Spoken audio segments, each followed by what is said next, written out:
Hi guys, how are you? I'm Teacher Christian e vocês estão assistindo a aula número 2 da segunda série da disciplina de inglês do Colégio Monjolo. E o tema deste vídeo é Using Prefixes. Let's go? A ideia do vídeo de hoje, da nossa aula 2, é ajudá-los aí a ampliar um pouquinho o vocabulário de vocês, ok? Lembrando sempre daquela nossa meta, né? A gente precisa entender aí, precisamos fazer interpretações de textos, né? Então, quanto maior for o nosso vocabulário, maior é a chance de conseguirmos entender melhor os textos e nos sairmos melhor aí nas provas, vestibulares, Enems e tudo mais, não é? Então, pessoal, a ideia da aula de hoje aqui é trabalhar um pouquinho os prefixos, os prefixes, ok? Vocês sabem o que é um prefixo? Com certeza já estudaram isso aí na disciplina de língua portuguesa, não é?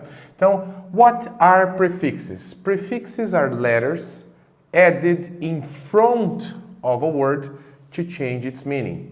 Em português, prefixos são letras adicionadas em frente à palavra, então por isso que é prefix, porque vem antes da palavra, to change its meaning, para mudar o seu significado. Então, eu coloco o prefixo na palavra, eu mudo o significado dela. Por que isso é importante, ok? Às vezes eu estou lendo um texto e eu não conheço a palavra que está ali no texto. Mas se eu conheço ou se eu identifico o prefixo que está nela, eu já tenho uma ideia do que ela pode ser. Isso é muito, muito útil, ok? Então, o nosso livro, lá na página 18, traz alguns prefixos mais comuns aí para vocês usarem no dia a dia. Então, o primeiro que aparece ali, ou os primeiros que aparecem ali são os prefixos un, in, il, this and the, ok? Sempre, pessoal, sempre que uma palavra começar com um desses prefixos aqui, ela significa not. Ela tem uma ideia negativa, não alguma coisa. Ok? Por exemplo, aqui a gente tem, ó, illegal. Legal, legal, dentro da lei.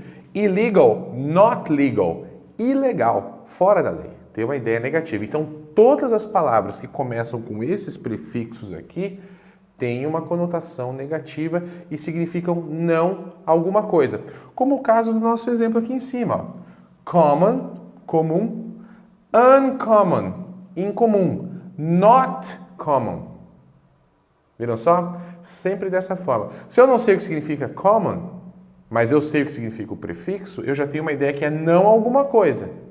E aí o contexto vai me ajudar a entender o que aquela palavra significa. Então é muito útil o prefixo quando a gente está lendo um texto. Conhecê-lo é muito útil para a gente, ok? Outro prefixo que aparece ali para a gente no nosso livro é o prefixo out. Ok? E aqui como prefixo, não é a preposition, ok? Out, veja que tem um tracinho aqui para eu acrescentar lá uma palavra, né? Todas as palavras que começam com out, elas têm uma ideia de exceed, exceder, ok? No livro de vocês tem uma tradução diferente, tipo become greater, se tornar maior, mas eu prefiro essa definição aqui. Por quê? Vejam um exemplo que eu coloquei no quadro. Outnumber. Se eu falo, por exemplo, assim, in our class, the boys outnumber the girls. Então, na nossa sala, os meninos excedem em quantidade as meninas. Ou seja, os meninos, ou há mais meninos do que meninas. Ok? Então, todas as palavras que começam com out, elas têm essa ideia de exceder, mais do que. Ok? Muito bem. Continuando aqui, nós temos o prefixo n. Ok? Lembram que o título ali, o tema da nossa Lesson 2 era Endangered Species, espécies ameaçadas. Então, n é um prefixo também, que significa put into, colocar em. Olhem a palavrinha endangered que eu mencionei. Dangered, okay? Danger é perigo. Endangered é colocado em perigo, ok? Ou ameaçado. Então vejam que importante, né? Pô, eu sei que o n tem essa ideia de colocar em alguma coisa. Então se eu sei que danger é perigo, endanger, colocar em perigo, ameaçar, endangered, ameaçado. A gente vai fazendo as conexões na nossa cabeça. E aí fica muito mais fácil entender o texto. Finalmente, o último prefixo que nós temos aqui é como português, é o re. ok? Em português eu tenho refazer, retrabalho, que quer dizer que eu fiz algo de novo. Refazer, fazer de novo, né? Retrabalho é quando eu tenho que fazer o trabalho novamente. Então, sempre que eu começo em português e in English, uma palavra com re, quer dizer again, de novo. Então aqui, ó, replay, tocar novamente, play again, ok? Então, pessoal, com relação aos prefixos, é isso que eu tenho para passar para vocês hoje na aula número 2, ok? Se vocês tiverem qualquer dúvida, fiquem à vontade para perguntar para o teacher, estou à disposição.